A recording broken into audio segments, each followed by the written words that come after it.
I think when you're in the military, it's hard to find time to grieve. You know, especially when you're leading, you always have to make sure that you're taking care of your guys. And at the same time, you're trying to help each other, so you just bury so much as it happens. And so for the first couple years, I was really grieving. I was bartending, which was probably a horrible combination. And after that grieving process, though, that's when I started to see that I had these blocks that I could work with to build something healthy.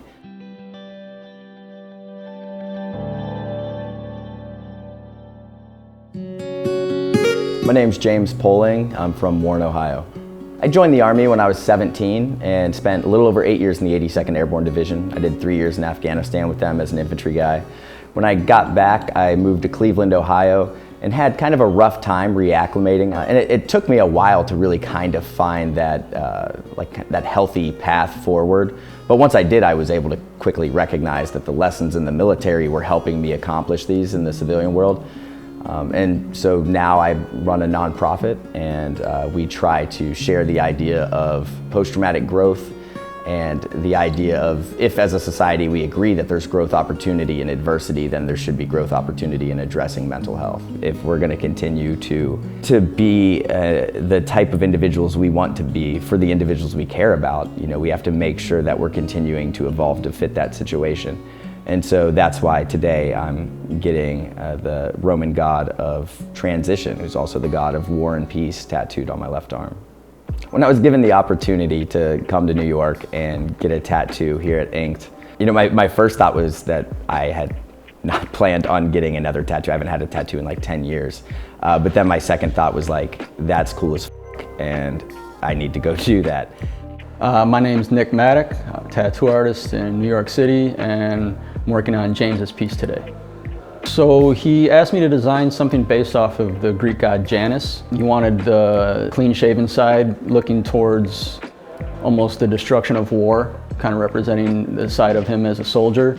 And then he wanted the bearded side looking back at something more peaceful and serene, almost more philosophical side. From what I understand, he's doing a lot of stuff with work with veterans and touring and trying to help them get through some of the hardships they have post-service, coming home, working their way into, I guess, civilian society, and not having that regiment that they're used to having, and, you know, working their way through some of the trauma that they've seen. If it heals or helps him, you know, post-service with what he's currently doing in life, I think that's just a great thing. So anything that means something to somebody is awesome to work on for me. So I spent 3 years in Afghanistan across 3 separate tours. I had a 16-month deployment, 12-month deployment, and 8-month deployment. I was there 2007, 8, 10, and 12. I think my last month or two in the military, I started to recognize that the transition was going to be rough. You know, as everybody else is looking on to their next deployment, I'm looking at what I'm going to do. I'm no longer focused on, you know, things like training and understanding the landscape of where we're going. I'm focused on who am I going to be after this. And that's when I realized that it was going to be challenging. The duration of the grieving period's what caught me off guard more than anything. You know, like when I first got into it, I was like, okay, maybe this is going to be a rough couple weeks. But realistically, it was a rough couple years, and it took quite a bit to come out of that. You now have this time to think about everything that you've been through. Think about the people you lost. Think about how you've changed, how you've seen other people change.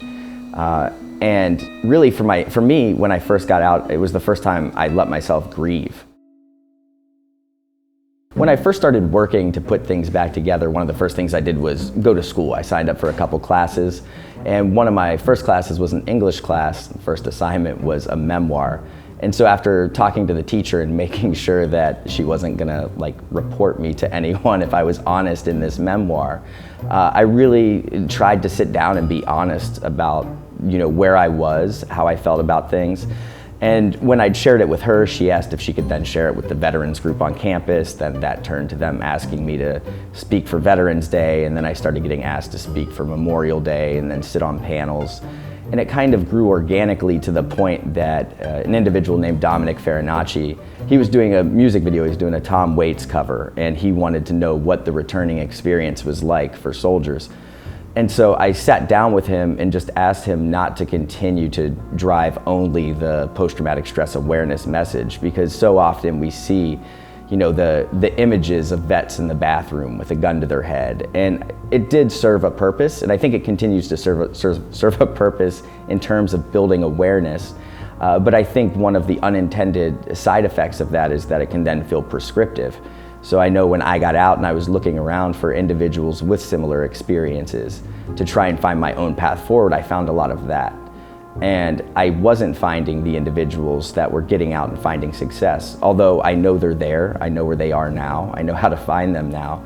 But at the time I didn't. And so I sat down with this musician, Dominic, to discuss you know, what I would hope that he would share in this video.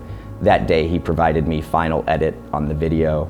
People kept coming around it and wanting to support it in a larger way, financially, as well as, you know, with tangible assets. And so it grew into a show that we now have called Modern Warrior Live, where we've done over 100 shows around the country.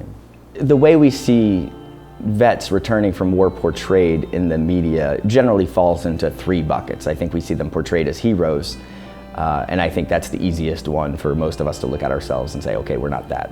So then the other 2 buckets I feel like I see a lot are the damaged bucket and then the liability bucket. And so I know for me there was a period of time where I was home in Cleveland and I was like, okay, am I more damaged? Am I a liability? Am I the guy people need to be worried about? It took me a while to realize the vast majority of us don't fall in any of those buckets. And so that's something that we wanted to make sure that, you know, in our messaging we're sharing the general experience for most individuals with that survived combat experience, you know, doesn't fit that narrative. So how can we talk about it in a healthy way? How can individuals that aren't physically wounded, you know, because it does feel different to stand up with all your limbs and say like, hey, I'm still struggling with something from combat. And so I think that we really hope to provide a platform where we can address that with people. And I think at the same time, you have to do it in a way that doesn't try to compromise anyone's self-image or their toughness. I think it makes perfect sense to look at yourself as a tough individual, but also understand that the people you care about require a little bit of evolution from you. And so that's really what I hope that we can continue to share with our messaging. And push back against that damaged and liability narrative. Our goal with Modern Warrior Live really is to reach out to veterans that might feel as though, you know, they're not seeing themselves depicted. They're not hearing somebody with similar experiences share a story in a way that they feel that they can relate to it. And I think there's not much about my story that's unique. And I think that's why, you know, through sharing my story and being a little self-critical, we're able to create something that individuals with similar experiences can look at and pull pieces from. And, you know, when they come and they see the show with their family members, they then leave with a foundation to have these jumping points for conversations. They can point at something in the show, whether it's me talking about combat or whether it's me talking about being back home or deploying, and they can say, well, we saw this together, here's how that was different for me. At the same time, we like to have resources on site. We partner with the VA, we partner with community veteran services, we partner with organizations like Team Red, White, and Blue. And so when people come out to the show, we can allow them to connect with people locally that are continuing to work in that space and that can connect them to that broader community that I was looking for so long.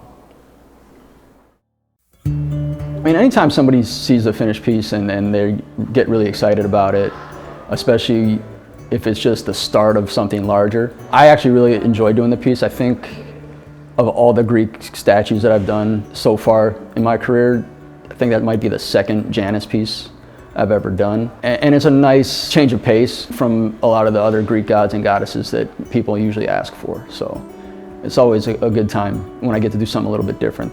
I think one of my favorite things about this tattoo is now for the rest of my life when I look at it, it reminds me of the necessity of that evolution. So, you know, even though I'm happy with who I am today and where I am, it's gonna be a reminder on me always to make sure that I don't let myself stay stuck.